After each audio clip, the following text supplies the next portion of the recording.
नमस्कार दोस्तों, YouTube के एजुपेडो इन्फो चैनल पर आपका स्वागत है। आज की इस वीडियो में हम आपको क्लास 11th की पॉलिटिकल साइंस का अध्याय 3 पढ़ाने जा रहे हैं, जिसका नाम है चुनाव और प्रतिनिधित्व। जब हम बात करते हैं चुनाव की, तो आप सभी चुनाव से परिचित होंगे।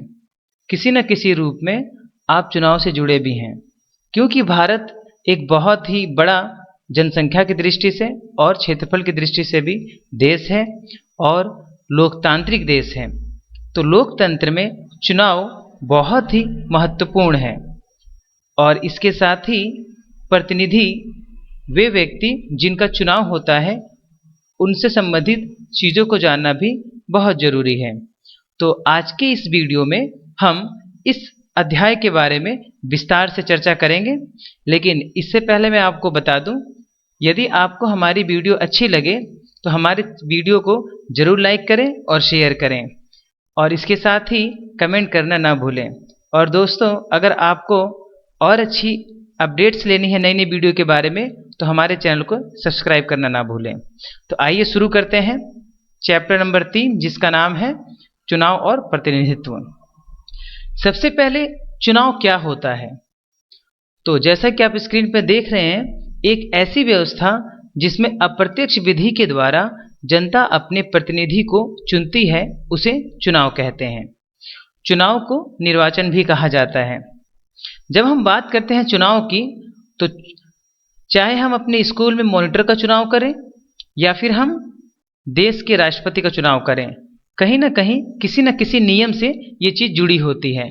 तो उस नियम को हम इस चैप्टर में पढ़ेंगे। तो आशा करता हूँ चुनाव आपको समझ में आ गया होगा। चलते हैं अब प्रतिनिधि की तरफ। इसको समझ लेते हैं कि प्रतिनिधि कौन है या फिर किसे कहते हैं। तो अप्रत्यक्ष विधि से जनता जिस व्यक्ति को चुनती है, उसे प्रतिनिधि कहते हैं। आपको मैं अप्रत्यक्ष का मतलब बता दूं।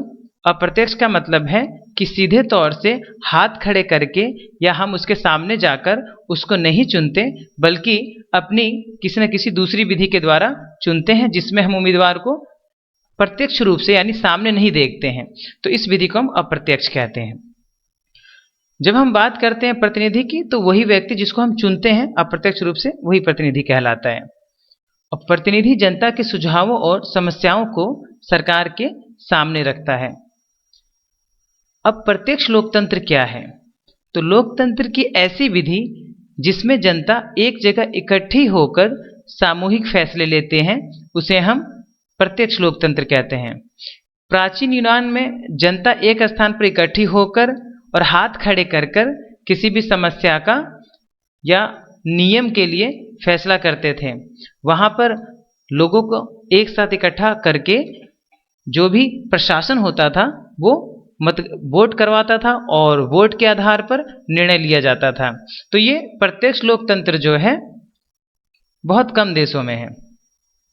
अब हम बात करते हैं अप्रत्यक्ष लोकतंत्र, जैसा कि हमारे देश में है, लेकिन इसमें भी बहुत ही अलग अलग तरह के नियम हैं। तो आइए इसके बारे में थोड़ी जानकारी प्राप्त करते हैं। आधुनिक समय में विश्व की जनसंख्या बहुत अधिक है, इसलिए प्रत्यक्ष चुनाव व्यवहारिक नहीं है।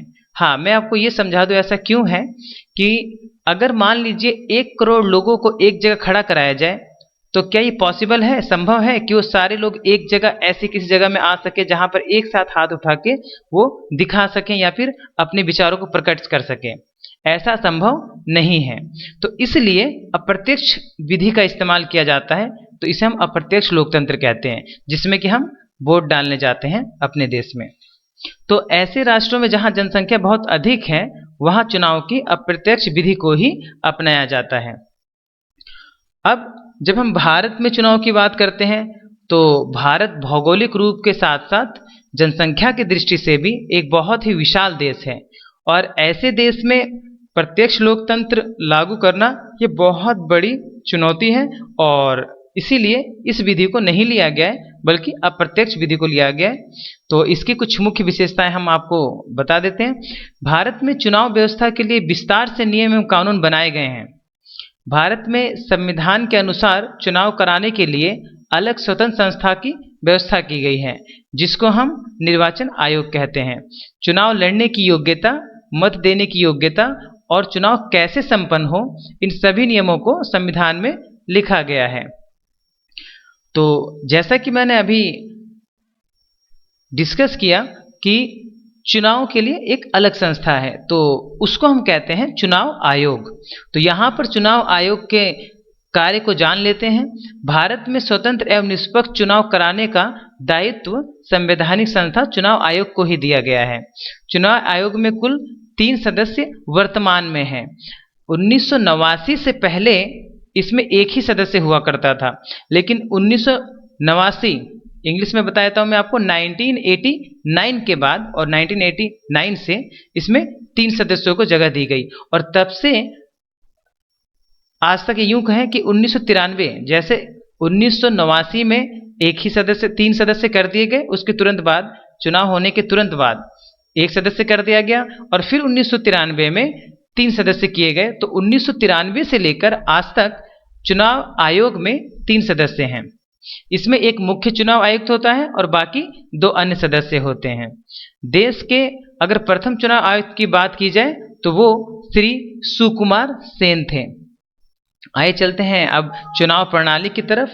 तो मैं आपको बता दूं कि चुनाव प्रणाली जो है हमारे देश में सर्वाधिक वोट से जीत की प्रणाली को अपनाया गया है, क्योंकि यहाँ पर चुनाव की 2 प्रणालियां दी हुई हैं। एक है सर्वाधिक वोट से जीत की प्रणाली और दूसरा समानुपातिक प्रतिनिधित्व प्रणाली।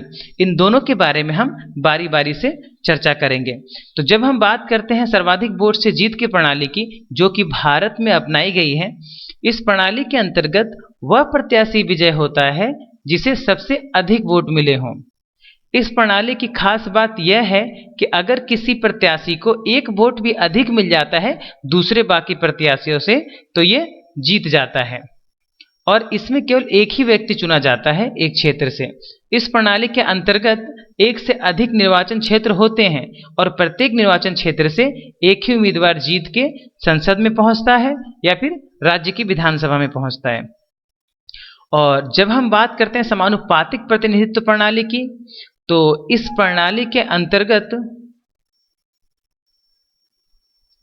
राजनीतिक पार्टी अपने उम्मीदवारों की एक प्राथमिक सूची जारी करती है और उन्हीं में से उतने ही उम्मीदवारों को चुन लेती है जितने उसकी कोटे में आते हैं। अब कोटे में आने का क्या मतलब है, तो इसको मैं आपको ऐसे समझा देता हूँ। मान लीजिए हमारे देश में 10 सीटें हैं, चाहे यूँ समझ लीजिए कि 10 सीटों के लिए चुनाव होना है, लेकिन अब 10 सीटों पे 100 लोग वोट दे रहे हैं, और कुछ ऐसा हुआ कि इसमें 10 पार्टियां हैं। अब जब वोटिंग होगी, अगर किसी एक को भी 50% वोट मिलते हैं तो उन 10 में से आधी सीटें, क्योंकि 50% वोट मिला है तो उसके अनुपात में सीटें भी 10 में से 5 उस पार्टी को दे दी जाएगी। और यहाँ पर उस पार्टी ने अपने पहले से 10 उम्मीदवार बता रखे होंगे कि हम इन 10 उम्मीदवारों को, क्योंकि 10 सीटें हैं तो हमने 10 उम्मीदवार उन्होंने दे दिए, तो उन 10 उम्मीदवार में से 5 वो अपने भेजेगी। क्यों? क्योंकि उसे 50% वोट मिले हैं। अगर उसे जो वोटों की संख्या 90% होती तो उसे 9 सीटें का भेजने का मौका मिलता। तो इस प्रकार से समानुपातिक में कि जिस अनुपात में हमें वोट प्राप्त होता है, मत प्राप्त होता है, उसी के आधार पर, उसी के अनुपात में हमें संसद में सीटें मिलती हैं। तो समानुपातिक प्रतिनिधित्व प्रणाली में 2 व्यवस्था होती है। पहली व्यवस्था के अनुसार पूरे देश को ही एक निर्वाचन क्षेत्र मान लिया जाता है, जैसा कि इजराइल और नीदरलैंड में होता है। और दूसरी जो व्यवस्था है कि पूरे देश को कई निर्वाचन क्षेत्रों में बांट दिया जाता है और अलग अलग क्षेत्रों से समानुपात में उम्मीदवार आते हैं। इस तरह की जो प्रक्रिया है वो अर्जेंटीना और पुर्तगाल में अपनाई गई है। तो आई होप कि आपको सर्वाधिक वोट से जीत की प्रणाली और प्रतिनिधित्व और समानुपातिक प्रतिनिधित्व के बीच में जो अंतर है वो समझ में आ गया होगा। तो आइए जब हम बात करते हैं भारत में सर्वाधिक वोट से जीत की प्रणाली की, तो इसके कुछ हम कारण जान लेते हैं कि ऐसा क्यों किया गया, क्यों अपनाया गया भारत में सर्वाधिक वोट से जीत की प्रणाली को। तो यह प्रणाली बहुत ही आसान है और कोई भी मतदाता जिसको चुनाव और राजनीति का बिल्कुल ज्ञान नहीं है वो भी इस चीज को समझ सकता है। और चुनाव के समय मतदाता के पास बहुत सारे विकल्प होते हैं और इसके साथ ही जो इस प्रणाली में जो मतदाता होता है वो अपने चिर परिचित या फिर जिसको वो जानता है उसको वोट दे सकता है। वो पार्टी को ना देखकर वो उस उम्मीदवार की योग्यता को देखकर वोट कर सकता है, जबकि समानुपातिक प्रतिनिधित्व की प्रणाली में ऐसा संभव नहीं होता है। उसमें सिर्फ पूरी पार्टी को ही वोट दिया जाता है। तो देश में लोगों के दलों की जगह उम्मीदवारों को चुनने का मौका मिलता है जिन्हें वे व्यक्तिगत रूप से जानते हैं। यही इसका मेन फायदा है। तो जब हम बात करते हैं भारत में निर्वाचन क्षेत्र की कुछ विशेषताओं की, तो मैं सबसे पहले आपको बता दूं कि भारत में अधिक से अधिक कुल मिलाकर 552 सदस्य चुनकर आ सकते हैं संसद में, जिसमें से 12 राष्ट्रपति के द्वारा चुने जाते हैं। और वर्तमान में कुल सदस्यों की संख्या 543 है, जिसमें 2 एंग्लो इंडियन हो जाते हैं तो 545 हो जाती है। और प्रत्येक सदस्य एक निर्वाचन क्षेत्र से चुनकर आता है। तो हमारी संसद में जो अभी मौजूदा संख्या है सांसदों की वो 543 है। और भारत में संविधान में सभी सदस्यों को समान प्रतिनिधित्व देने के लिए आरक्षण की व्यवस्था की गई है।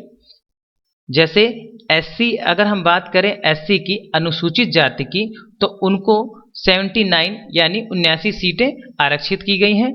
और जब हम बात करते हैं अनुसूचित जनजाति की यानी एसटी यहाँ पे, तो एसटी को कुल मिलाकर यहाँ पर कुछ परसेंट उनका भी आरक्षित किया गया है, जिससे कि उनको भी उसमें संसद में स्थान मिल सके। इसके साथ ही महिलाओं को भी 33% आरक्षण की व्यवस्था की गई है संसद में। आइए चलते हैं अगले टॉपिक की तरफ, जो कि बहुत ही इंपॉर्टेंट है, सार्वभौमिक वयस्क मताधिकार। दोस्तों, सार्वभौमिक वयस्क मताधिकार क्या होता है? तो सार्वभौमिक वयस्क मताधिकार का मतलब है कि कोई भी वो व्यक्ति जिसकी उम्र 18 वर्ष हो, चाहे वो किसी भी धर्म से, वर्ग से या जाति से संबंध रखता हो, वो मतदान कर सकता है। और संविधान में इससे संबंधित कानून और नियम तय किए गए हैं। भारत में आज से यूं कहें 89 यानी कि 1989 से पहले 21 वर्ष थी उम्र, लेकिन उसके बाद 18 वर्ष कर दी गई संविधान संशोधन के द्वारा। तो आइए अब चलते हैं चुनाव सुधार की तरफ। तो चुनाव सुधार के रूप में किसी भी देश की जो चुनावी प्रक्रिया है वो 100% सही नहीं हो सकती। उसमें समय के साथ साथ कोई ना कोई खामी आती ही है। इसलिए चुनाव प्रक्रिया में सुधार होना लोकतंत्र के लिए बहुत जरूरी है। उदाहरण के लिए मैं आपको बताऊं कि पहले भारत जैसे देश में बैलेट पेपर यानी एक पेपर होता था, उस पर मोहर लगा के उसको डब्बे में डाला जाता था, एक बॉक्स में डाला जाता था, और वो इतनी सिक्योर नहीं मानी जाती थी। समय के साथ साथ उसमें बदलाव किया गया, क्योंकि धांधली और भ्रष्टाचार को रोकने के लिए, गलत तरीके से चुनाव में जीत हासिल करने के लिए कैसे उम्मीदवारों को कंट्रोल किया जाए, नियंत्रित किया जाए, और चुनाव को कैसे निष्पक्ष और स्वतंत्र बनाया जाए, इसकी खामी को दूर करना बहुत जरूरी था। तो इसी समस्या को हल करने के लिए चुनाव में सुधार किया गया और बैलेट पेपर की जगह ईवीएम मशीन का इस्तेमाल शुरू हुआ। तो आप, आशा करता हूं कि आपको अच्छी तरह समझ में आ रहा होगा। भारत ने चुनाव सुधार करते हुए आपराधिक प्रवृत्तियों के लोगों को चुनाव लड़ने पर प्रतिबंध लगा दिया, जो कि एक बहुत बड़ा, बहुत ही और ऐतिहासिक फैसला रहा, क्योंकि बहुत से ऐसे लोग थे जो संसद में क्रिमिनल या फिर यूं कहें क्राइम करने के बावजूद मौजूद थे और वो जीत कर चले आते थे। तो इन सब सुधारों से संसद में काफ़ी हद तक चुनाव में और हमारे देश की जो राजनीति है उसे साफ करने में मदद मिली है। चुनाव सुधार करते हुए महिलाओं को भी 33% आरक्षण दिया गया संसद में, और इसके साथ ही राजीव गांधी के समय में दल बदल कानून बनाया गया, जिसकी वजह से जो खरीद फरोख्त होती थी सांसदों की और विधायकों की, वो अवैध हो गई और वो अमान्य हो गई। क्योंकि अगर कोई एक विधायक या सांसद या 2 विधायक सांसद दल बदलते हैं, पार्टी में जीतने के बाद किसी दूसरी पार्टी में जाते हैं, तो उनकी सदस्यता स्वतः ही रद्द मान ली जाती थी, रद्द हो जाती थी कानून के अनुसार। और इसके साथ ही अब कुछ शैक्षिक अनिवार्यता भी लागू कर दी गई है कि कोई भी प्रत्याशी अगर चुनाव लड़ना चाहता है तो उसमें कुछ ना कुछ शैक्षिक अनिवार्यता लागू है। तो आशा करता हूं कि दोस्तों आपको ये वीडियो बहुत ही पसंद आई होगी। अगर आपको ये वीडियो पसंद आई हो तो प्लीज़ हमारे चैनल को सब्सक्राइब करें और शेयर